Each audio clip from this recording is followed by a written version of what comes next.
नमस्कार दोस्तों, मैं मनीष कुमार भोज आप सभी का अपने YouTube चैनल पहाड़ एजुकेशन में हार्दिक स्वागत करता हूं। दोस्तों, आशा करता हूं कि आप सभी लोग स्वस्थ होंगे, साथ ही आपकी जो एलटी की जो प्रिपरेशन चल रही हो बहुत शानदार तरीके से चल रही होगी। आप सभी को ये भी सर्वविदित होगा कि इस समय बहुत ज़्यादा भीषण गर्मी पड़ रही है, तो इस भीषण गर्मी में भी आप अपना धैर्य को बनाए रखें और निश्चित रूप में आपका जो एलटी का जो पेपर होगा वो शानदार तरीके से आप उसमें उत्तीर्ण होंगे और अपनी एक नई पटकथा यहाँ पर लिखोगे। तो दोस्तों, आज इसी कड़ी में मैं आप लोगों के सामने एक बहुत ही ज़्यादा महत्वपूर्ण एलटी का जो फर्स्ट पेपर है जिसमें यहाँ से क्वेश्चन बनेंगे शिक्षा में प्रौद्योगिकी नवाचार के बारे में हम यहाँ पर बात करेंगे। तो अभी तक ये जो टॉपिक है वो टॉपिक अभी किसी ने नहीं करा रखा, तो मैं आज आपके सामने यहाँ पर लेके उपस्थित हुआ, तो यहाँ से आपके निश्चित रूप में क्वेश्चन बनेंगे। तो आइए शुरुआत करते हैं। देखिए दोस्तों, पहला प्रश्न क्या कह रहा है, शिक्षा के क्षेत्र में एक उत्तम संप्रेषण विधि कौन सी है। संप्रेषण का मतलब क्या होता है, कम्युनिकेशन की हम हमेशा बात करते हैं, किस प्रकार से हम एक दूसरे से कोऑर्डिनेशन करते हैं। तो यहाँ पर दिया है, ए दिया है ओवरड्राफ्ट प्रोजेक्ट दिया है, बी दिया है ओवरसेल प्रोजेक्ट दिया है, सी दिया है ओवरहेड प्रोजेक्ट दिया है और डी दिया है ओवरसाइड प्रोजेक्ट। तो दोस्तों, इसमें से सही आंसर क्या है, तो जितने भी लोग हैं मेरे साथ इसमें आप इसका आंसर देते चलिए, इससे आपका स्वमूल्यांकन भी होता रहेगा। दोस्तों, इसका जो राइट आंसर है वो आपका ओवरहेड प्रोजेक्ट है। अब ओवरहेड प्रोजेक्ट है क्या, इसको भी थोड़ा समझने की कोशिश कीजिए, क्योंकि मैं जब भी क्वेश्चन कोई भी बताता हूँ तो उसको विस्तार से समझाने की कोशिश करता हूँ। देखिए, जब हम ओवरहेड की बात करते हैं, ओवरहेड प्रोजेक्ट जैसे कि इसके नाम से ही हमें ज्ञात हो रहा है कि इसमें जितनी भी चीज़ें दर्शाई जाती हैं, दर्शाई जाने वाली जितनी भी सामग्रियां होती हैं, उसका कहीं ना कहीं प्रतिबिंब है हमारे दृष्टि पटल।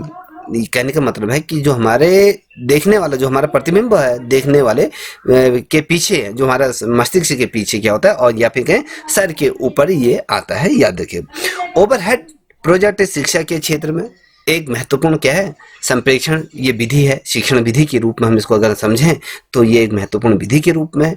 इसमें क्या होता है दोस्तों, इसमें जो विषय होते हैं, विषय से संबंधित जो विषय वस्तु होती हैं, उसमें अगर हम कहें डिफरेंट हमें ट्रांसपोजिशन हमें देखने को मिल जाती हैं। और इसमें क्या होते हैं, जो पद होते हैं या कहें उसके जो दीवार होते हैं, उसका संप्रेषित वो किया जाता है। तो जब हम बात करते हैं जो प्रोजेक्टर को कक्षा में प्रदर्शित या मेज पर रखा जाता है, जैसे कि अब हम कहें, जैसे कि आप कोई मूवी देख रहे हो, प्रोजेक्टर के माध्यम से, चलचित्र के माध्यम से अगर हम देखते हैं, हम कक्ष में हम जो करते हैं कि बच्चों को अगर हम किसी चीज़ को दिखा रहे हैं तो प्रोजेक्टर में उसको दर्शाया। जो हमारा जो प्रोजेक्टर होता है वो या तो हम उसको जो हमारा सीलिंग होता है उससे अटैच करके रखते हैं, या फिर हमारा कोई टेबल होता है तो हम कहीं पर उसको टांगने की कोशिश करते हैं। तो अलग अलग तरीके से इसको रखेंगे। जब इसमें और थोड़ा सा डीपली घुसने की कोशिश करेंगे, जो शिक्षक होता है ना, शिक्षक छात्रों की ओर क्या होता है, इसमें उन्मुख होता है, क्या उसको प्रेरित करने के लिए क्या करता है, प्रोजेक्टर को तैयार करता है कि बच्चे का जो सर्वांगीण विकास की हमने कहा जाए, जिसमें हम चौमुखी विकास की जो हम बात करते हैं, तो वो चीज़ को कहीं ना कहीं तैयार करता है और ट्रांसपोजिशन में रखता है कि हम ऐसी स्थिति में इसको रखते हैं जिससे कि प्रोजेक्टर को संचालित किया जा सकता है। ठीक है, अब जब यहाँ पर आता है कि ओवरहेड प्रोजेक्टर के अगर मैं कहूँ, जितने भी समक्ष जो प्रक्षेपी होने वाले जो प्रोजेक्टर होते हैं उनके द्वारा 18 सेंटीमीटर गुणा 22.25 सेंटीमीटर का ये आकार हो जाए, जिसमें हम ट्रांसपोजिशन कहते हैं, को उसमें ये हम प्रक्षेपण करते हैं। तो याद देखिए, ठीक है। अब आते हैं दूसरे नंबर का प्रश्न। दूसरे नंबर का प्रश्न क्या कह रहा है, ये कह रहा है ओवरहेड प्रोजेक्टर के संदर्भ में सही कथन का चयन कीजिए। अभी मैंने जो तमाम चीज़ें आपको समझा दी हैं, तो वहीं से ये क्वेश्चन इसका आंसर बनेगा। तो यहाँ पर दिया है कि ओवरहेड प्रोजेक्टर समस्त प्रक्षेपी होने वाला प्रोजेक्टर है। यह ओवरहेड प्रोजेक्टर का सबसे पहला प्रयोग द्वितीय विश्व युद्ध के दौरान सिपाहियों को जो प्रशिक्षण या ट्रेनिंग देने में किया गया था। तो याद रखिए, या तो ये हो सकता है, तो या फिर ओवरहेड जो प्रोजेक्टर द्वारा क्या किया जाए, किसी भी वस्तु से संबंधित विषय वस्तु पर विभिन्न ट्रांसपोजिशन निर्मित होती हैं, या उपरोक्त में से सभी। तो दोस्तों, अगर मैं कहूँ क्वेश्चन जो दूसरे का आंसर है, तो ये हमें सारी चीजें ओवरहेड प्रोजेक्टर के अंदर हमें देखने को मिल जाती है। इसका जो सही क्वेश्चन है आपका ए बी है। देखिए, इसको थोड़ा सा समझने की कोशिश भी कीजिएगा।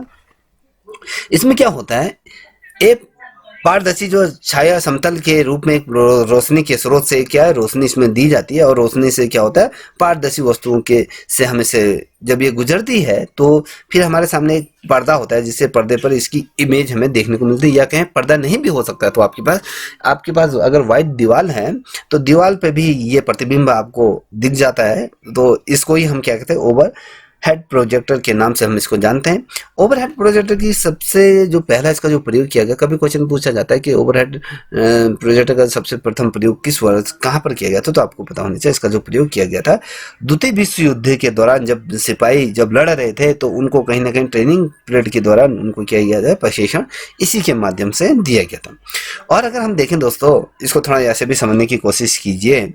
और जब हम इसकी बात करते हैं तो इसने किस प्रकार से अपने महत्वपूर्ण भूमिका निभाई, तो संप्रेषण का जो माध्यम होता है वो सशक्त होता है, शिक्षा में ये सशक्त बनाने का कहीं ना कहीं कार्य करता है, तो इसके लिए ये समझिएगा, ठीक है।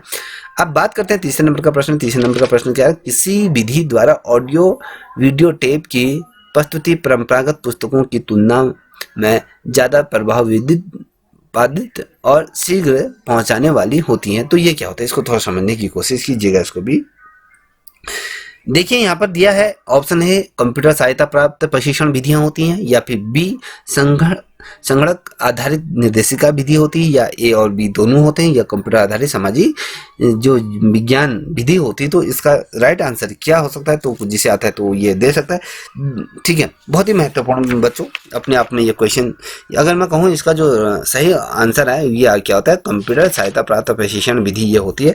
अब इसको क्या है, कंप्यूटर सहायता प्राप्त प्रशिक्षण हमने बात कर दिया, ये भी तो आपको पता होना चाहिए ना।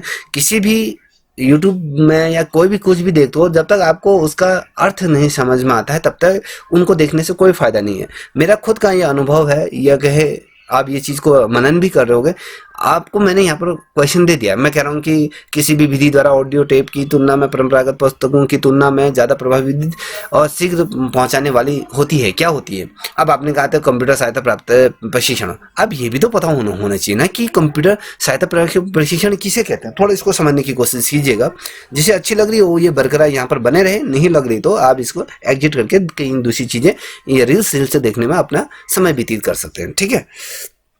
यहाँ पर देखिए, जब मैं कह रहा हूँ कि कंप्यूटर सहायता प्राप्त प्रशिक्षण की जब बात करता हूँ तो यहाँ पर कंप्यूटर आधारित शिक्षण विधियों की हम बात करते हैं।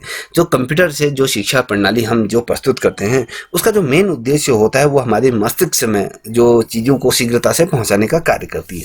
या कहें फिर जो कंप्यूटर आधारित जो शिक्षा प्रणाली का जो उद्देश्य कंप्यूटर के माध्यम से क्या होता है, शिक्षा प्रणाली को सुनिश्चित या कहें सुसज्जित तरीके से, या कहें उसको एकदम, इसको एक शब्द आ सकता है सुव्यवस्थित, हाँ ये एक शब्द होगा कि ढंग से हम क्या कर सकते हैं, उसको संचालित कर सकते हैं कि हम सही तरीके से उसको किस प्रकार से करें, उसको किस प्रकार से तैयार करें, किस प्रकार से समझ आ रहा है। तो इसके द्वारा जो सूचनाएं जो प्रभाव और में जो हम देते हैं वो किस प्रकार से छात्र तक पहुंच रहा है, वो छात्र उसको किस प्रकार से ग्रहण करें। हम अगर इसको हिंदी भाषा में अगर कहें तो सूचना का जो प्रभाव होता है गत्यात्मक रूप में इसमें दिया जाता है। और साथ ही जो शिक्षा प्रणाली को हम क्या करते हैं, अधिक रूप में अगर हम वैज्ञानिक पूर्वक पर आए हैं या कहें वैज्ञानिक विधि पर हम इसको ध्यान केंद्रित करते हैं। हम पुस्तकीय ज्ञान पर ना होते हैं, हम आधुनिकरण ज्ञान की तरफ बढ़ना है, या कहें जो हम आधुनिक या कंप्यूटर ज्ञान पर हम क्या है शारीरिक रूप में विकसित हो रहे हैं। तो याद देखिएगा इसको। अब इसमें एक चीज़ ये होता है कि जब हम कहते हैं कि कंप्यूटर सहायता जो प्राप्त जो प्रशिक्षण जो प्रणाली होती है, ये क्या होती है, ये जो विधि होती है सर्वाधिक रूप में अधिक लचीलापन इसमें हमें देखने को मिलता है। और हमारा इसमें क्या होता है, नियंत्रण भी बहुत बेहतर होता है। जितना कि हमें किताबों पर नियंत्रण नहीं होता है, उतना बेहतर कंप्यूटर पर हमारा नियंत्रण होता है। और इस चीज को भी थोड़ा सा आपको समझना अत्यंत अनिवार्य होगा कि यहाँ से अगर क्वेश्चन बनते हैं तो आपको निश्चित रूप में इन क्वेश्चन को सही तरीके से करके आना है। ये वाला जो पॉइंट है वो बहुत ही ज़्यादा महत्वपूर्ण इस श्रृंखला का टॉपिक है। अब बात करेंगे चौथे नंबर का प्रश्न, कह रहा है कि इलेक्ट्रॉनिक मेल जिसे हम ईमेल की शुरुआत किस वर्ष से हुई थी, ठीक है। अब ये कब हुई थी, 1970 में हुई थी, या 1971 में हुई थी, 1972 में हुई, 1973 में हुई थी। तो किस वर्ष से ये हुई थी, तो आपको मैं बता दूं इसका जो राइट आंसर है 1972 में ये हुई थी। तो हमारे प्रधानमंत्री मोदी जी ने एक ईमेल के बारे में भी आपने सुना होगा, कहते हैं कि मैं तो जब मैं बचपन में था, बचपन में 1950 या 60 के आसपास अगर कहते तो मैंने पहले ईमेल किया था। इस प्रकार से उनका एक व्यक्तित्व तो आया था, उसमें उनकी मजाक भी बनी गई थी, भैया ये कंप्यूटर का जो युग तो भारत में बाद में आया, और कंप्यूटर जो ईमेल की जो शुरुआत हुई थी बेसिकली अगर देखोगे 1972 में हुई थी।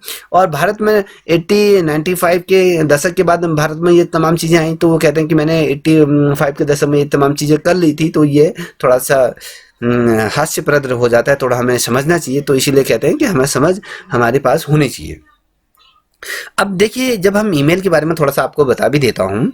देखिए, ईमेल का जो पूर्ण रूप होता है ना, इलेक्ट्रॉनिक मेल को इसको हम कहते हैं। इलेक्ट्रॉनिक मेल यहाँ पर आप देख पा रहे होंगे, इलेक्ट्रॉनिक मेल ही होता है। इसके माध्यम से क्या होता है, हम किसी भी व्यक्ति को विशेष रूप में, जो हमारा यूजर्स होता है या हमारा कोई समूह होता है, दुनिया भर में बने रहते हैं, तो हम किसी न किसी रूप में संदेश को अपने उन जो समूह के सदस्य हैं, जिनके मेल हमारे पास है, चाहे वो विदेश में हो या भारत में किसी भी कोने में हो, तो हम इसको ईमेल, हम यहाँ से क्या करते हैं, सुविधा आदान प्रदान हो सकती है, त्वरित कार्रवाई इसमें की जाती है, तो याद रखें। और ईमेल की जो शुरुआत की मैंने वर्ष की जो बात करते हैं 1972 में ये हुई थी। और किसी भी ईमेल में अगर कहें प्रदत्ता की अगर बात करें, तो जो ये होते हैं, जैसे कि आप अगर मैं बात करूं, जैसे गूगल में अगर सर्च करोगे, जीमेल सर्च करोगे, हॉटमेल होती है, याहू मेल होती है, ठीक है, ये अलग अलग प्लेटफॉर्म होते हैं। इनका क्या होता है, अलग अलग एक क्या होता है, सॉफ्टवेयर होता है या कहीं इनका सर्वर होता है, जैसे गूगल का है या कहीं साथ ही आपके याहू का है, ये तमाम चीज़ें होती हैं। अब मेल का जो प्रयोग किया जाता है ना, बेसिकली अगर हम देखें साधारण तौर पर टैक्स और डॉक्यूमेंट, हम किसी टैक्स को भेज रहे हैं या किसी डॉक्यूमेंट को भेज रहे हैं, किसी ग्राफिक वीडियो को भेज रहे हैं, या कहीं आप अपनी फ़ोटो को भेजते हो, आप अपने मित्रजनों को भेजते हैं, तो कुछ भी चीज़ें आप इसमें सामग्री एक जगह से दूसरी जगह उसमें क्या है, हस्तांतरण करते हैं। और अगर हम वर्तमान समय का हम जो करंट पोजीशन पे हैं, तो इसमें अगर देखें तो सूचनाओं का जिस प्रकार से आदान प्रदान हो रहा है, वो त्वरित क्षणिक ये होता है, तो इसको थोड़ा सा समझने की कोशिश कीजिए, ठीक है। अब बात करेंगे 5वें नंबर का प्रश्न, अत्यंत महत्वपूर्ण है। किसके माध्यम द्वारा आज विभिन्न देशों में संचालित शिक्षण पाठ्यक्रम में को घर बैठे देखा जा सकता है। देखिए, इसमें क्या करा है, एक होता है ईमेल, स्नैपचैट होता है, इंटरनेट होता है, या सर्च ब्राउजर होता है। हम किसी भी देश में अगर रह रहे हैं, किसी भी देश में जो शिक्षा से संबंधित जो गतिविधियां संचालित होता है, हम उसको घर देखे बैठ सकते हैं। आज तो आपके सामने जो प्लेटफॉर्म है, जैसे यूट्यूब है, यूट्यूब से सबसे अच्छा प्लेटफॉर्म है। ऐसे बहुत से लोग हुए हैं जिन्होंने सिर्फ यूट्यूब के माध्यम से हमारे देश की बड़ी से बड़ी यूपीएससी क्लियर की है। बहुत से ऐसी चीज़ें उदाहरण हमें देखने को मिल जाते हैं, जिसमें हमारा बौद्धिक विकास इसी से होता है। और साथ ही अगर देखें तो आजकल की जनरेशन जो है, इसमें बहुत सी गंदी चीज़ों को भी इसमें देख रहे हैं। तो याद देखिए, जो हमने कहा कि हम घर बैठे बैठे देख सकते हैं, तो किसके माध्यम से देख सकते हैं, तो ये थोड़ा सा आपको समझना होगा। तो 5वीं का क्या हो सकता है, जल्दी से आंसर दीजिए जी यार। तो इंटरनेट, ठीक है। ओवरऑल पूरी दुनिया आज इंटरनेट की दीवानी है, तो आप भी इसके दीवाने होंगे। क्योंकि आप दीवाने क्यों नहीं होंगे, क्योंकि आप यूट्यूब से मुझे देख रहे हैं, तो ठीक है। तो इसको भी थोड़ा समझने की कोशिश करें। जब हमें इंटरनेट की अगर बात करें, क्वेश्चन पूछा जाता है कि इंटरनेट का पूरा नाम क्या होता है, इंटरनेट नेटवर्क इसे कहा जाता है। और जो इसकी शुरुआत हुई थी 1950 में, विंड कफ करके है इनका नाम, याद रखिएगा। विंड कफ ने 1950 में इंटरनेट की ये शुरुआत की थी। और इंटरनेट का पिता भी ने कहा जाता है। कभी क्वेश्चन पूछा जाता है कि इंटरनेट का पिता किसे है, विंड कैफ को ये कहा जाता है। और इंटरनेट नेटवर्क का ये नेटवर्क होता है, ठीक है, जिसमें क्या होता है, लाखों निजी और साथ ही अगर कहें जो सार्वजनिक, लोकल या कहें ग्लोबल तौर पर या स्कोप तौर पर, ये कहते हैं नेटवर्क ये फैला रहता है। और सामान्य तो अगर हम देखें तो नेटवर्क पर 2 या 2 से अधिक कंप्यूटर या कहें सिस्टम में इसको हम प्रयोग कर सकते हैं। तो जैसे कि आपने इंटरनेट का अगर आपके पास मोबाइल है, तो मोबाइल के माध्यम से आप हॉट और स्पॉट जो लेते हो, आप अपने कंप्यूटर को जो कनेक्ट करते हो, तो ये होता है एक समूह को दूसरे समूह से जोड़ देता है। तो याद रखिए। अब इंटरनेट के माध्यम से क्या है, इंटरनेट के माध्यम से आज के अगर हम देखें तो विभिन्न देशों में जिस प्रकार से शिक्षण प्रणाली पाठ्यक्रम को घर बैठे हम देख सकते हैं। क्योंकि हम किसी भी देश में किस प्रकार की शिक्षा प्रणाली चल रही है, तो हम उसको वो तमाम चीज़ों को देख सकते हैं। तो जिससे क्या होता है, समय समय पर हमारी जो पैसे की हम कहते हैं बचत भी हो जाती है, और जो हमारी जो शिक्षा संबंधी जो चीज़ें होती हैं वो हमें प्रोवाइड आसानी से हो जाती है। आइए देखते हैं 6ठे नंबर का प्रश्न। 6ठे नंबर का प्रश्न जिसे भी आता है, मूर्ख दर्शक ना बने रहें, इसका आंसर दीजिए। कोई व्यक्ति ब्लॉगर हो या अपने विचार एवं अनुभवों को साझा करना चाहता है, तो उसे किसका होना आवश्यक है। देखिए, अगर कोई ब्लॉगर है, आज का तो इंडिया में अगर देखोगा हर तीसरा व्यक्ति क्या है, एक ब्लॉगर के रूप में उभर के समक्ष आता है। तो यहाँ पर अगर देखें तो यहाँ पर देखिए, वेबसाइट के माध्यम से होता है, इंटरनेट या व्हाट्सएप के माध्यम से होता है। इनमें से कोई नहीं तो क्या हो सकता है, जल्दी से आंसर कमेंट करिए फटाफट। देखिए, आप वेबसाइट होती हैं, अलग अलग वेबसाइट होती हैं, तो उसमें एक हम ब्लॉगर का ब्लॉगिंग कर सकते हैं, तो तमाम चीज़ें हो सकती हैं। अब देखिए यहाँ पर क्या होता है। अब यहाँ पर अगर हम देखें तो 7वें नंबर का प्रश्न ये कह रहा है कि 7वें नंबर के प्रश्न को देखिएगा गौर से, ठीक है। ये कह रहे हैं एक आधुनिक संचार उपकरण जो व्यक्ति या समूह को एक स्थान पर शारीरिक रूप से उपस्थित हुए बिना बैठकों और बहस या कहे सहयोग में भाग लेने की अनुमति देता है, वो कहलाता है, क्या कहलाता है? देखिए आज अगर हम देखें प्रधानमंत्री भी अगर हम कहें वीडियो कॉन्फ्रेंस के माध्यम से सभी राज्यों के मुख्यमंत्रियों की त्वरित बैठक लेते थे। अगर जो मुख्यमंत्री होता है वो जनपद में जितने भी अधिकारी जो डीएम बैठे हैं तो उनके जिलाधिकारी की समीक्षा बैठक लेते हैं, जहाँ पर एक ऐसा माध्यम है जहाँ पर सभी लोग एक ही स्थान पर उपलब्ध होते हैं, मगर वो अलग अलग स्थानों से बिलोंग करते हैं। मगर उस कंडीशन में क्या होता है, जो हम आधुनिक संचार की जो बात करते हैं तो वो एक जगह पर सारे लोग उपस्थित हो जाते हैं। तो इसे क्या वेबसाइट कहा जाता है, या वर्ल्ड वाइड वेब कहा जाता है, या टेलीकॉन्फ्रेंसिंग कहा जाता है, या फिर टेली रिडार्ड कहा जाता है? तो क्या कहा जा सकता है? चलिए आंसर दीजिए, जल्दी से जल्दी आंसर दीजिए। तो दोस्तों अगर हम कहेंगे इसको क्या कहते हैं, टेलीकॉन्फ्रेंसिंग, ये कहे जो हम कॉन्फ्रेंस करते हैं टेलीकॉन्फ्रेंसिंग मतलब, ठीक है, ये होता है। अब इसको टेलीकॉन्फ्रेंसिंग क्या होती है, तो आज तो हर कोई दूसरा व्यक्ति इसका करता है। आप अगर अपने माँ बाप, अगर आप लोग कहीं दूर रहते हो, आप अपने माँ बापों के साथ वीडियो कॉन्फ्रेंसिंग के माध्यम से क्या करते हैं, जुड़ जाते हैं, यहाँ टेली कॉन्फ्रेंसिंग होती है। तो यहाँ पर क्या होता है, टेली कॉन्फ्रेंसिंग का मतलब भी समझने की कोशिश कीजिएगा।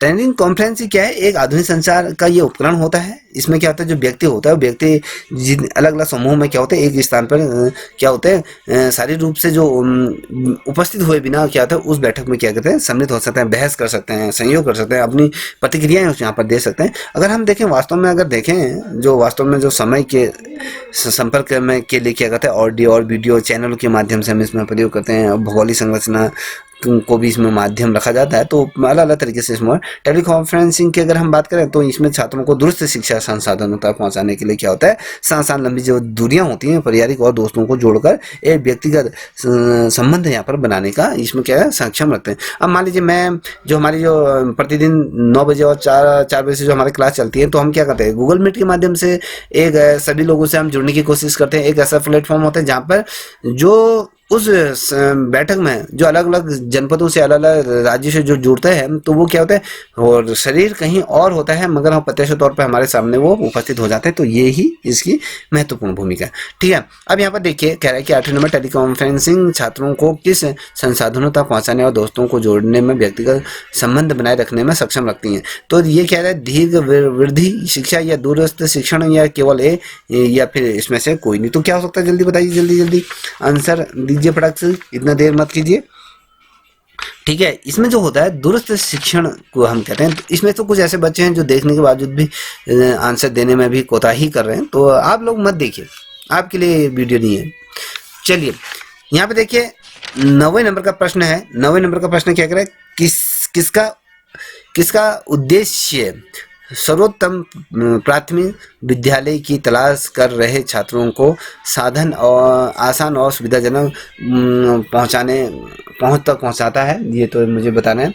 हमने क्या कहा, किसी उद्देश्य सर्वोच्चतम प्राथमिक विद्यालय की तलाश कर रहे छात्रों को आसान एवं सुविधाजनक प्रदान करता है। क्या करता है, ई कॉन्फ्रेंसिंग करता है, या गूगल मीट करता है, या सोशल मीडिया करता है, या ई लाइब्रेरी करता है? तो ये जल्दी से बताइए जिससे आता है। तो दोस्तों इसका जो सही आंसर है वो आपका क्या है, ये क्या कहते हैं, ई लाइब्रेरी के माध्यम से ये सारी चीज़ें हमें उपलब्ध होते हैं। अब ई लाइब्रेरी क्या है, पहले तुम्हारा कॉन्सेप्ट है तो ये भी क्लियर होना चाहिए ना, ई लाइब्रेरी क्या है। ई लाइब्रेरी का या कहें हम जो डिजिटल लाइब्रेरी, जो हमारे डिजिटल साधनों से हमें क्या होता है, कहीं ना कहीं एक विस्तृत रूप में एक जगह पर हमें वो सारी चीज़ें हमें मिल जाती हैं, जिसके लिए क्या होता है, जिसमें इंटरनेट के माध्यम से हम उसका उपयोग कर सकते हैं और उसको हम सुगम बना सकते हैं। और अगर हमें जो संसाधन होते हैं, इन संसाधनों जैसे किताब हो गए, पत्रिकाएं होती हैं, लेख होते हैं, शोध पत्र होते हैं, मल्टीमीडिया सामग्रियां होती हैं, और बहुत ढेर सारी ऐसी चीज़ें होती हैं जहाँ पर हम ये सभी चीज़ों का हम क्या कर सकते हैं, प्रयोग आसानी से इन चीज़ों को हम कर सकते हैं। तो ये याद रखिएगा, जब हम ई लाइब्रेरी की बात करते हैं तो ई लाइब्रेरी का उद्देश्य क्या होता है। उद्देश्य की जब बात करते हैं तो प्राथमिक जो विद्यालयों की जो तलाश कर रहे जो छात्र हैं, छात्रों सहित क्या होता है, उपभोक्ताओं को सही से उस तक पहुंचाने, या कहीं छात्रों को क्या करता है, कहीं से भी किसी भी माध्यम में समय समय पर जानकारी प्रदान हो जाती है, और एक विस्तृत श्रृंखला को, एक आसान श्रृंखला में वो आपके सामने प्रस्तुत कर देती है, ठीक है। अब यहाँ पर 10वें नंबर का प्रश्न आप देख पा रहे होंगे, मुख्य रूप से ये क्या कर रहा है, मुख्य रूप से डिजिटल ई बुक एवं पत्रिकाओं को पढ़ने के उद्देश्य से किसका डिजाइन किया गया है। यहाँ पर ई रीडिंग या ई डिवाइस या संकल्प ऐप या उपरोक्त में से कोई नहीं। तो यह देखिए क्या हो सकता है, तो जल्दी से बताइए। तो इसका जो राइट आंसर है वो क्या है, ई रीडिंग। आज आप देख पा रहे हो ई रीडिंग, तो ई रीडिंग किसे कहते हैं ये भी तो आपको पता होना चाहिए ना। ई रीडिंग क्या होता है, ई रीडिंग जिसे हम ई बुक या ई डिवाइस या मोबाइल जो हमारे इलेक्ट्रॉनिक गैजेट होते हैं उसके उपकरण के रूप में हमेशा हमारे पास होते हैं, जिससे मुख्य रूप से अगर हम देखें जिसे हम डिजिटल ई बुक और क्या है पत्रिकाओं को पढ़ने के लिए के उद्देश्य से डिजाइन किया जाता है। और वर्तमान समय में अगर आप देखोगे दोस्तों, तो स्मार्टफोन के प्रचलन के माध्यम से जो ई रीडिंग का जो महत्व है ये क्या है, आज वर्तमान समय में बहुत ही अधिक क्या है बढ़ गया है, या कहें व्यापक इसका दायरा बढ़ चुका है। तो यह देखिएगा।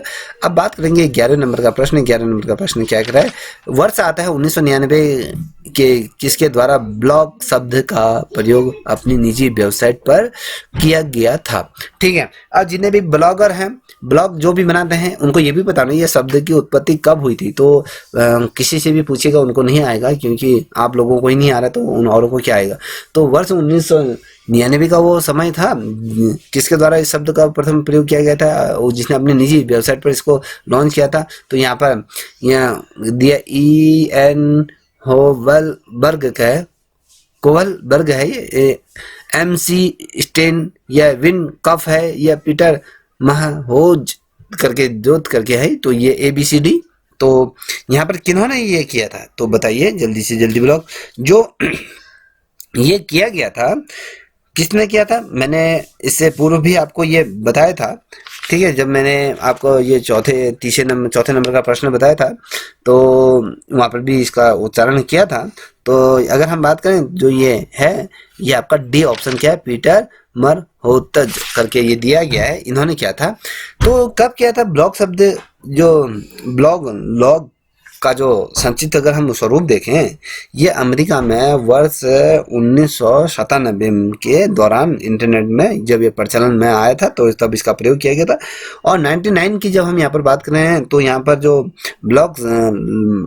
ब्लॉग जो शब्द है वो पीटर मरहोत ने किया गया था। इस शब्द का प्रयोग अपनी निजी जो वेबसाइट थी उसमें उनके द्वारा किया गया।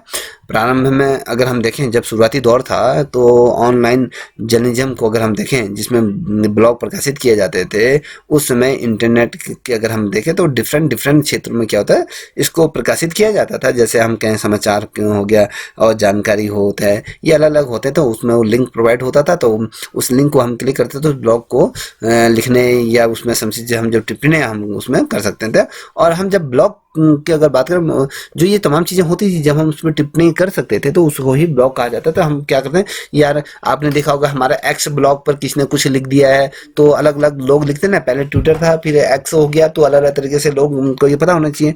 तो इसमें क्या होता है बेसिकली इसको ये समझिएगा, जो ब्लॉग शब्द था ना दोस्तों, जब विश्व की जितनी भी भाषाएं हैं और सभी क्या है काल्पनिक विषयों पर लिखे जाने वाले जो ब्लॉग होते हैं उसको विश्व के आम लोगों में भारी लोकप्रियता तब मिली जब अफगानिस्तान और अमेरिका के दौरान जब हमले हो रहे थे, जिस दौरान अमेरिका और अफगानिस्तान के बीच में जब हमला हो रहा था, अमेरिकी सैनिकों ने क्या करते प्रतिदिन क्या करते तो वो अपने जो युद्ध होता था, युद्ध में किस प्रकार से वो चीज़ों को फेस कर रहे थे, तो वो अपने ब्लॉग क्या करते थे नियमित रूप में वो प्रकाशित किया करते थे। तो उसको टाइम टू टाइम उनको वो प्रकाशित किया करते थे, तो तब यहाँ से इसका प्रचलन क्या था बहुत ज़्यादा बढ़ गया था। तो इसको थोड़ा सा समझने की कोशिश की।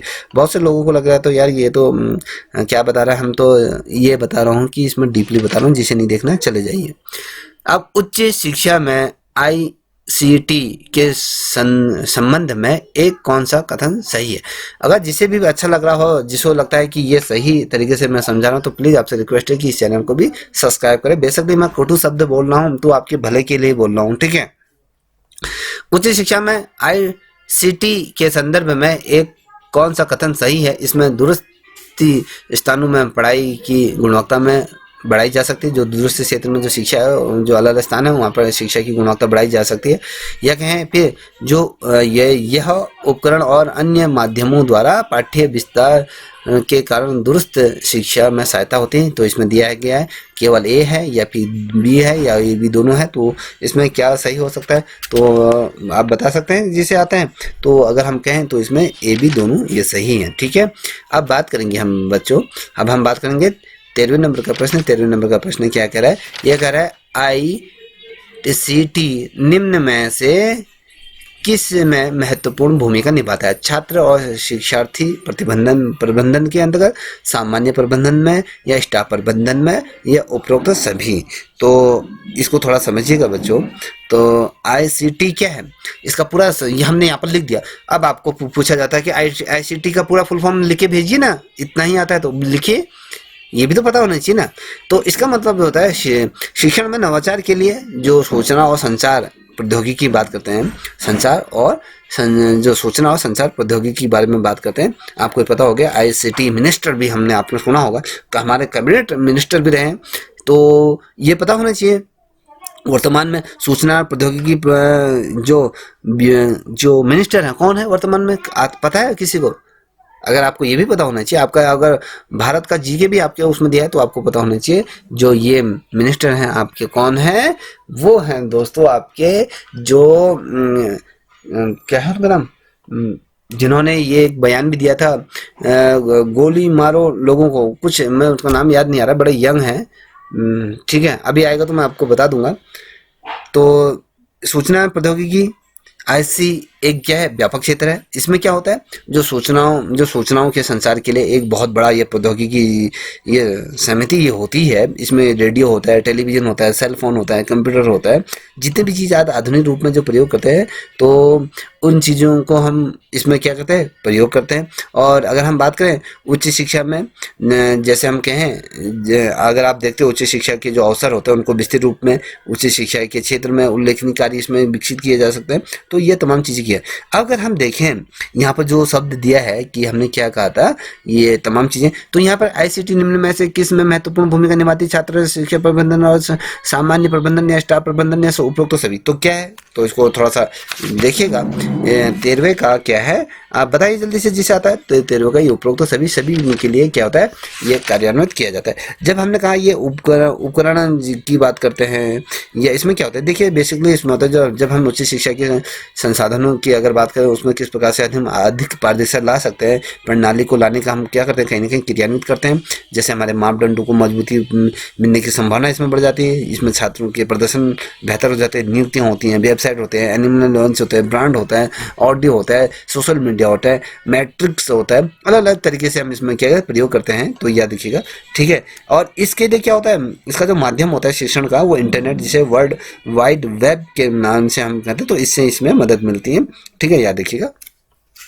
अब बात करेंगे दोस्तों किसके माध्यम से शिक्षण को इंटरनेट एवं वर्ल्ड वाइड के माध्यम से शिक्षार्थी तक पहुंचाने में मदद मिलती है। ICT, ITT, IMM, IDV तो किसके माध्यम से पहुंचते हैं? तो मैंने अभी आपको जस्ट ही अभी बताया था। मैंने क्या कहा था कि मैंने कहा था ICT, इसका क्या हो गया, ICT, सॉरी ये आपका है ICT, ये आपका क्या है, ऑप्शन ए ये सही है। यहाँ पर ये जो बी को मैंने वो कर दिया था, तो थोड़ा उसको मैं हटा देता हूँ। ठीक है, आपका क्या है, ए इसका राइट आंसर है।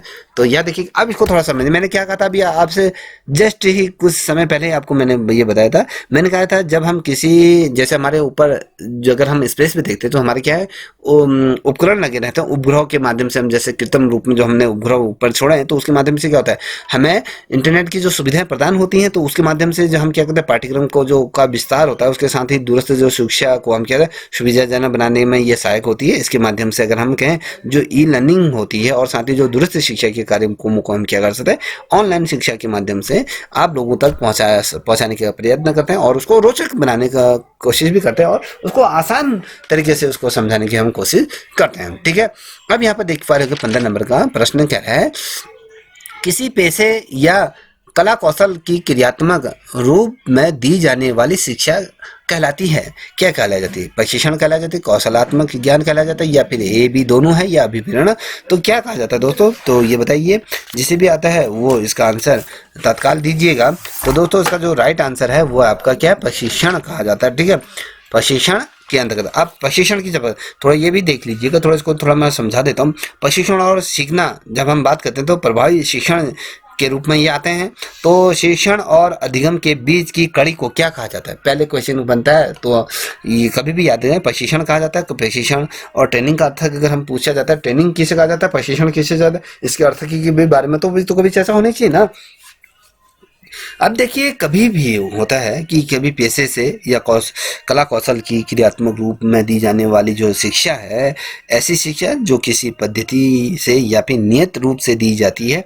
उदाहरण के रूप में अगर हम देखें, राम अपने स्कूल में बच्चों को कंप्यूटर की शिक्षा देता है। ठीक है, क्या दे रहा है? कंप्यूटर की शिक्षा दे रहा है। और प्रशिक्षण का संबंध किसी क्या होता है? विशेष उद्देश्य के लिए दी जाने वाली जो दक्षता को प्राप्त किया जाता है। इसमें क्या दक्षता दी जा रही है कि हमने कहा कि राम क्या दे रहा है? कंप्यूटर की शिक्षा जाता है। तो इसमें शिक्षा क्या है? एक व्यापक शब्द होता है। ठीक है, व्यापक शब्द है जिसमें व्यक्ति का क्या होता है? सामाजिक रूप में, बौद्धिक रूप में, भौतिक रूप में संपूर्ण विकास, जिसे हम कहते हैं चौमुखी विकास, आपने पढ़ा होगा।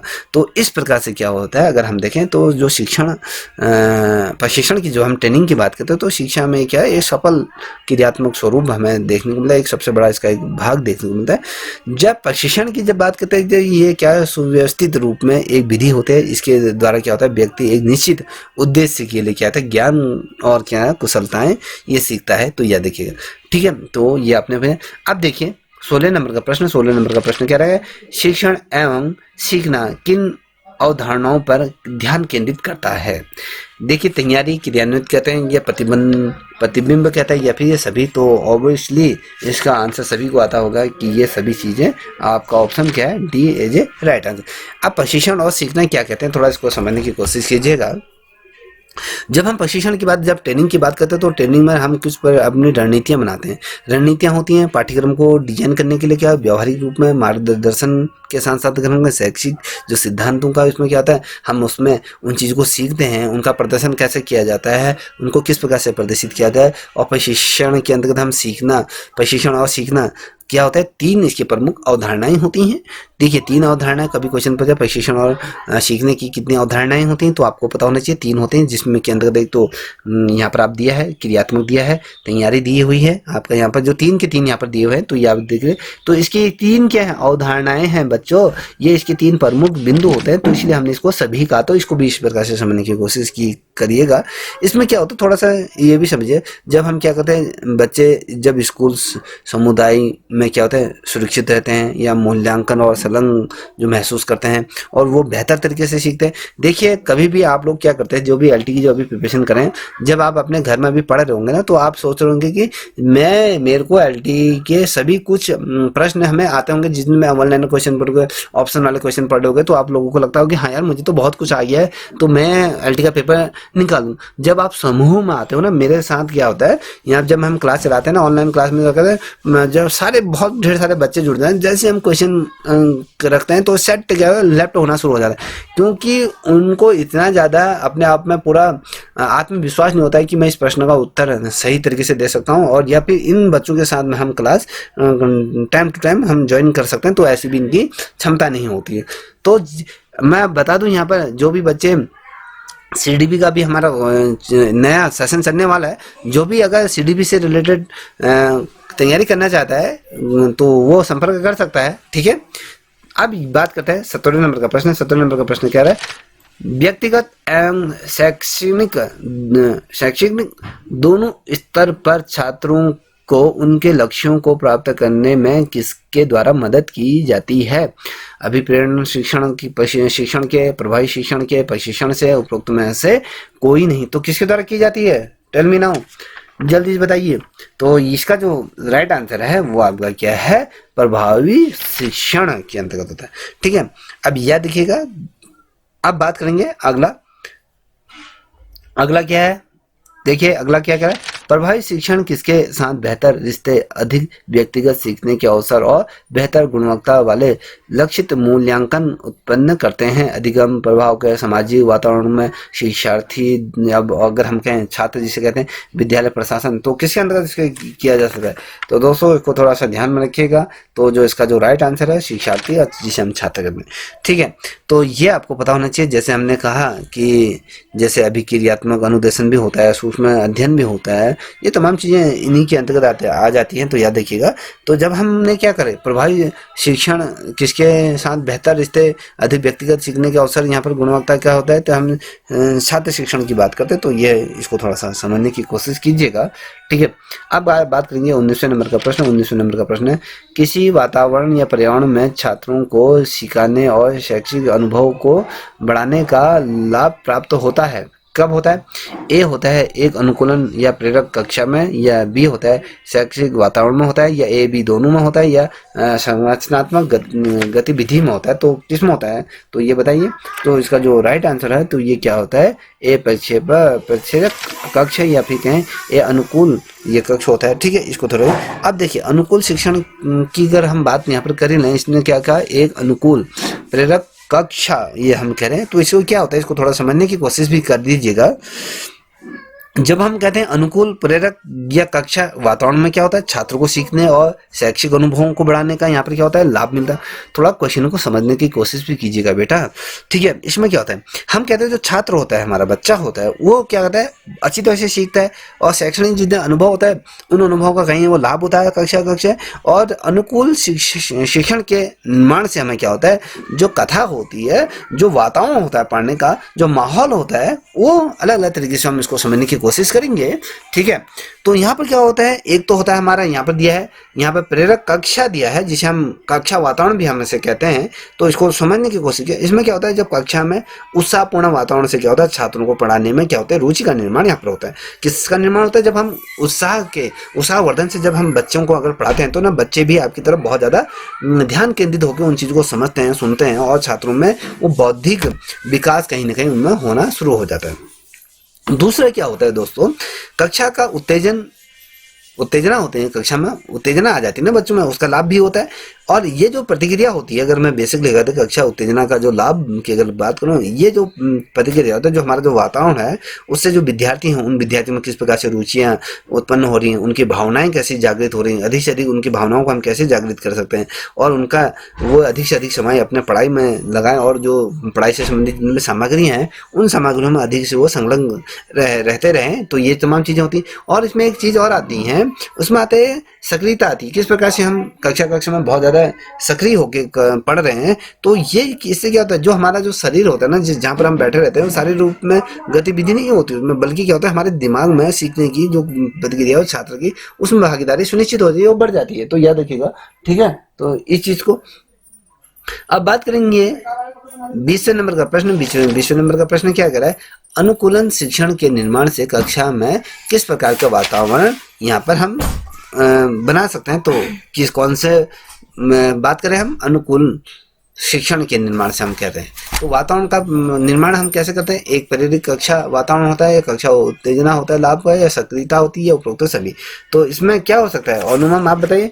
20वें का क्या है आपका, सभी, उपरोक्त सभी। तो मैंने अभी आपको बताया ना, पूरा जिक्र आपको किया। तो अगर आप कहोगे सर मुझे नहीं आ रहा, तो फिर वही हो जाएगा ना कि राम के पिता कौन थे, या राम किसके बेटे थे। तो ये भी इस प्रकार से क्वेश्चन तर्क नहीं बनता। ठीक है, ये थोड़ा समझने की कोशिश कीजिए। अब बात करेंगे 21वें नंबर का प्रश्न। 21वें नंबर का प्रश्न है, किसी प्रभावशालीता किसके सामान्य कक्षागत क्रियाकलापों पर आधारित होती है। ये देखिए, विद्यालय प्रशासन तंत्र में हो, या शिक्षक पर, तकनीकी शिक्षण पर होते हैं, उपरोक्त में से कोई नहीं। तो आप बताइए भाई बच्चों किस में होता है।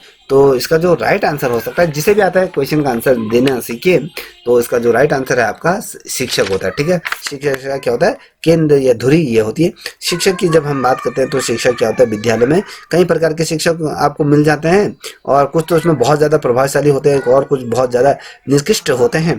तो शिक्षकों की अगर प्रभावशालीता की अगर हम बात करें, तो उनमें किस प्रकार से उनमें सामान्य बौद्धिक क्षमता है, उनमें किस प्रकार से कक्षागत क्रियाकलाप कर रहे हैं, तो वो उस पर बेसिकली आधारित होते हैं। से, और वो क्रियाकलाप में शिक्षक का जो व्यवहार रहता है उसका संकेत होता है, वो किस प्रकार से अपना 100% देता है, तो ये इसमें अंदर काउंट हो जाता है। ठीक है, अब देखिए 22वें नंबर का प्रश्न हम कह रहे हैं कि शिक्षण तकनीकी क्षेत्र में शिक्षक के व्यवहार में परिवर्तन या सुधार लाने के लिए किन विधियों का विकास किया गया है। तो इसमें अनुकरणीय प्रशिक्षण विधि होता है, या कक्षा अंतर प्रतिक्रिया विश्लेषण होता है, या फिर प्रशिक्षण समूह प्रवृत्तियां होती हैं, उपरोक्त में से सभी। तो इसमें क्या हो सकता है, चलिए आंसर दीजिए जल्दी से।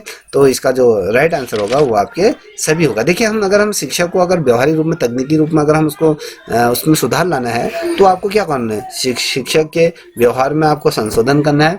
तो जैसे कि आपके मैंने क्या अनुकूल प्रशिक्षण दिया जा सकता है, उसे कक्षा का अंतर्गण किस प्रकार से विश्लेषण किया जा सकता है, तो हमें किस प्रकार से उसे अलग अलग सहायक सामग्री का प्रयोग किस प्रकार से किया जा सकता है, वो तमाम चीजें इसमें आ सकता है।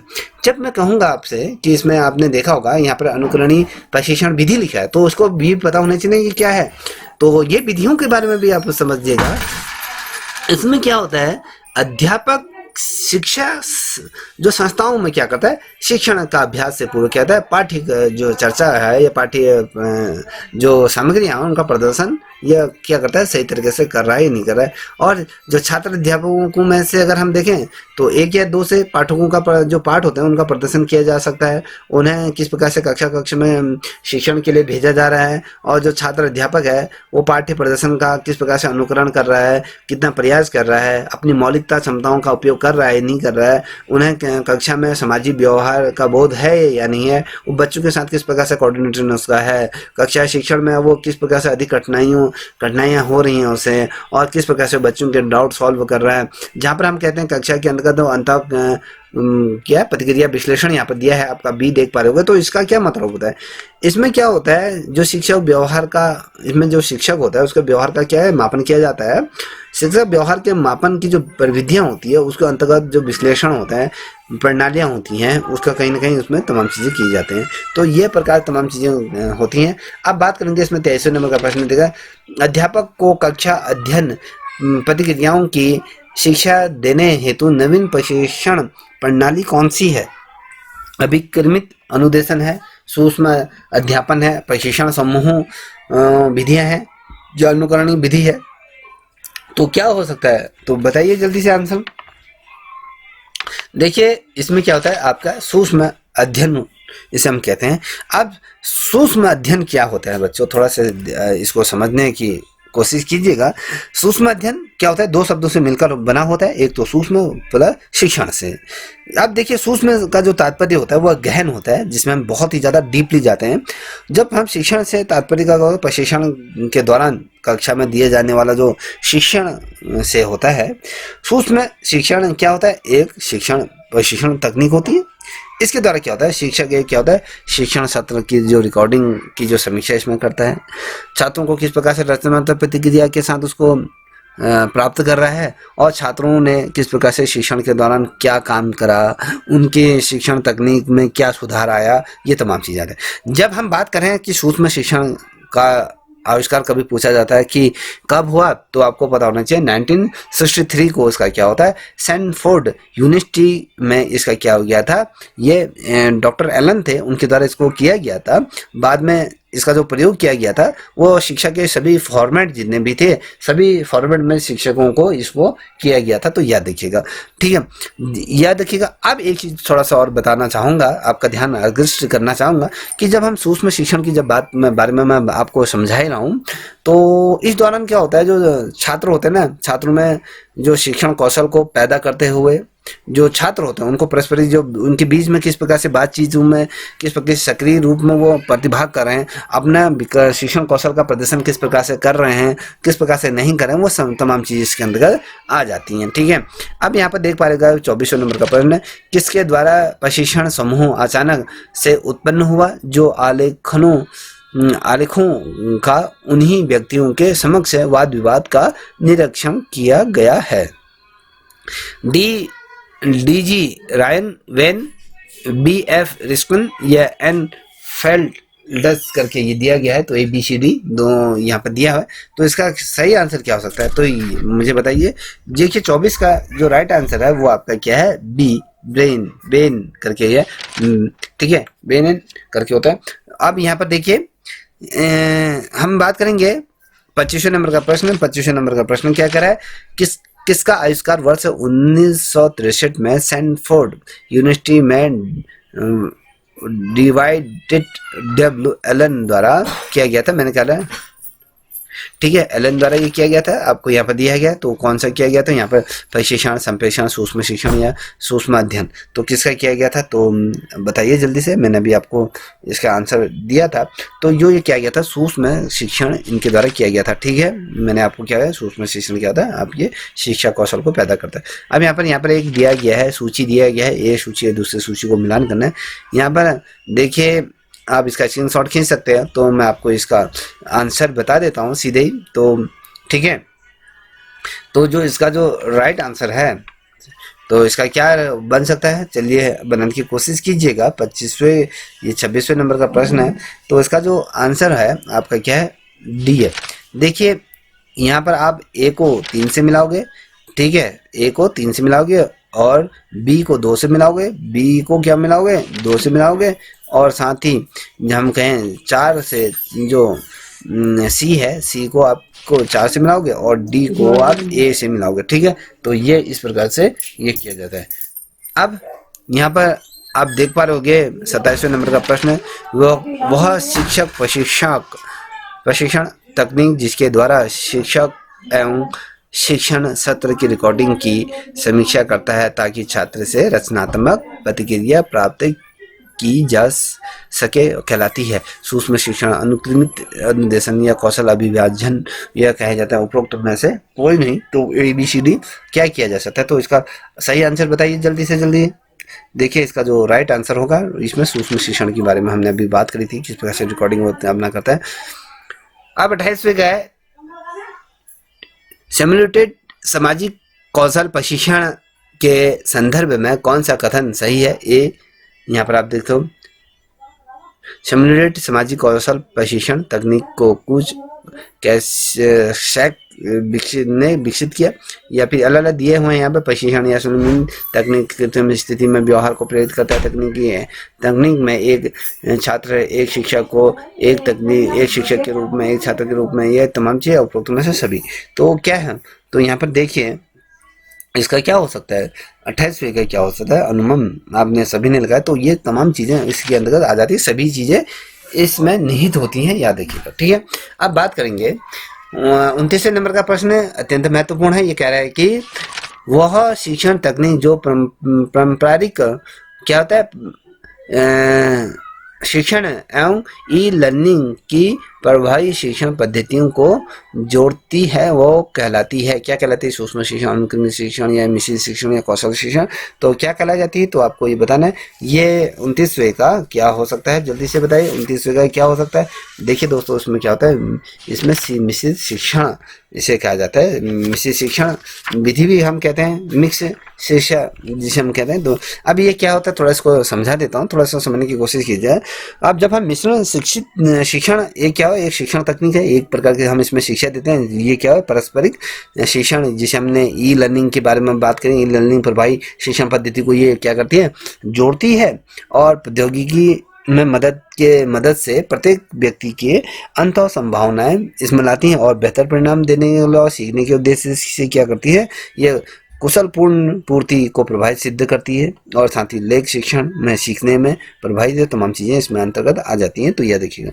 ठीक है, अब बात करेंगे यहाँ पर 30वें नंबर का प्रश्न का, किसी शिक्षण विधि को द्वितीय विश्व युद्ध के दौरान अमेरिकी सेना को प्रशिक्षण देने के लिए शुरू किया गया था, क्या किया था। अभी हमने इससे पूर्व मैंने आपको बताया था कि किस प्रकार से। देखिए इसमें जो कहें तो ये समूह शिक्षण आता है, इसमें इसका एज ए सी राइट है। तो इसमें क्या है, जब हम समूह शिक्षण टीम वर्क की जब बात करते हैं, तो जब हम टीम वर्क की विधि की बात करते हैं, तो इसकी जो शुरुआत हुई थी अमेरिका में हुई थी। और जब अमेरिका में द्वितीय विश्व युद्ध के समय में क्या होता है, अमेरिका के जो सैनिक थे उनको उसमें प्रशिक्षण देने के लिए इसका शुरुआत किया गया था। और समूह शिक्षण पद्धति क्या है, एक बृहत समूह में इसका अध्ययन कार्य क्या होता है, परिवर्तनात्मक दृष्टिकोण से इसका किया जाता है। इसमें क्या होता है, एक शिक्षक के स्थान पर यहाँ पर 2 या 2 से अधिक सम्मिलित हो सकते हैं। इसमें एक कार्य योजना बनाई जा सकती है, और साथ ही इसमें अगर देखें तो सीखने के अनुभवों का मूल्यांकन करते हैं। और साथ ही अगर कहें विषय संबंधी ज्ञान देते हैं। यहाँ पर क्या होता है, एक शिक्षक जहाँ प्रकरण संबंधी जो व्याख्यान हो गए, सिद्धांतिक पक्षों को देखा जाता है, वहीं दूसरे जो शिक्षक होता है वो शिक्षक के व्यवहारिक पक्षों को स्पष्टीकरण देता है। और साथ ही अगर हम देखें इसमें क्या होता है, जो समसामयिक की जो पक्ष होते हैं हमारे जो समाज में किस प्रकार से प्रासंगिक है, उसमें महत्वता किस प्रकार, तमाम चीज़ें इसमें आ जाती हैं। अब बात करेंगे इसमें, देखिए अंतिम प्रश्न की तरफ बढ़े। 31 नंबर का प्रश्न है, टीम शिक्षण विधि में शिक्षक छात्रों और शिक्षार्थी को किस क्रिया का मूल्यांकन करते हैं, योजना या क्रिया शिक्षार्थी के क्रियान्वित या सामूहिक शिक्षा देने, उपरोक्त में से सभी। तो यहाँ पर आप देख सकते हैं, तो इसका जो राइट आंसर है वो आपका क्या है, उपरोक्त सभी चीज़ें इसके अंतर्गत आ जाती है। आज जब हम बात करते हैं 32 नंबर का प्रश्न की बात करते हैं, 32 नंबर में नेड ए फेल्डर ने अंतः क्रियाओं के आधार पर एक शिक्षण प्रतिमान दिया। इस शिक्षण प्रतिमान का क्या नाम है? तो ये अंतः क्रिया संश्लेषण है, सामाजिक क्रिया संश्लेषण है, वैज्ञानिक क्रिया संश्लेषण या उपरोक्त में से कोई नहीं। तो क्या हो सकता है इसका? तो दोस्तों इसमें क्या अंतः क्रिया संश्लेषण इसमें आते हैं। तो ये आपका ऑप्शन ए सही है। तो जब हम कहते हैं इसमें, जब नेड ए फेल्डर ने 1960 में क्या किया था, जो अंतः क्रियाओं के आधार पर क्या था, एक शिक्षण प्रतिमान दिया था। इसमें क्या किया था, इसमें शिक्षण प्रतिमान या कहें फिर हम सामाजिक अंतः क्रियाओं का प्रतिमान भी हम इसे कह सकते हैं। इसको थोड़ा समझने की कोशिश कीजिएगा। इसमें क्या होता है, जो प्रतिमान में क्या होता है, जो शिक्षण प्रतिक्रियाओं को क्या किया जाता है, अध्यापक जो छात्र होता है उनके बीच का जो संबंध होता है, उन संबंधों को सामाजिक रूप में भी हम किस प्रकार से उसमें अंतर हो रहा है, उसमें अपनी ये तमाम देते हैं। अगर हम देखें, जैसे कि अगर हम देखें फिल्डर ने जो कक्षा के अंदर जो अंतः क्रिया संबंधित क्या किया, 10 इन्होंने सिद्धांत दिए हैं। तो 10 वर्गों में इसको इन्होंने विभाजित किया। कभी क्वेश्चन बताया कि कितने वर्गों में, 10 वर्गों में विभाजित। इसमें छात्र पर शिक्षक का प्रभाव अधिक होता है और छात्र व्यवहारिक शिक्षक व्यवहार से प्रभावित होता है। और साथ ही कहें शिक्षण जो विशेषगत अगर देखें तो शिक्षक का जो कक्षागत व्यवहार छात्रों को अधिक प्रभावित करता है। और साथ ही अगर सामान्य तो अगर हम देखें तो कक्षा शिक्षण में शाब्दिक व्यवहार का प्रतिनिधित्व होती है। और शिक्षण क्रिया में जो शिक्षक और छात्र के मध्य किस प्रकार का कोऑर्डिनेशन हो रहा है वो भी महत्वपूर्ण रखता है। तो कक्षा में किस प्रकार से कक्षा का जो शाब्दिक व्यवहार में किस प्रकार से चीज़ें आ रही, तो वो तमाम चीज़ें इसके अंतर्गत आ जा रही। तो आई होप जो ये पूरी श्रृंखला मैंने आपके सामने रखी, मुझे लगता है कि आपको ये रुचि लगी होगी, अच्छा लगा होगा। और साथ ही अगर ये अच्छी लगी हो अगर आपके परीक्षा के दृष्टिकोण से, तो प्लीज़ आपसे रिक्वेस्ट है कि इसे भी आप सब्सक्राइब करें, साथ ही अपने दोस्तों को साझा करें। तब तक के लिए इतना ही। जय हिंद, जय भारत, जय उत्तराखंड।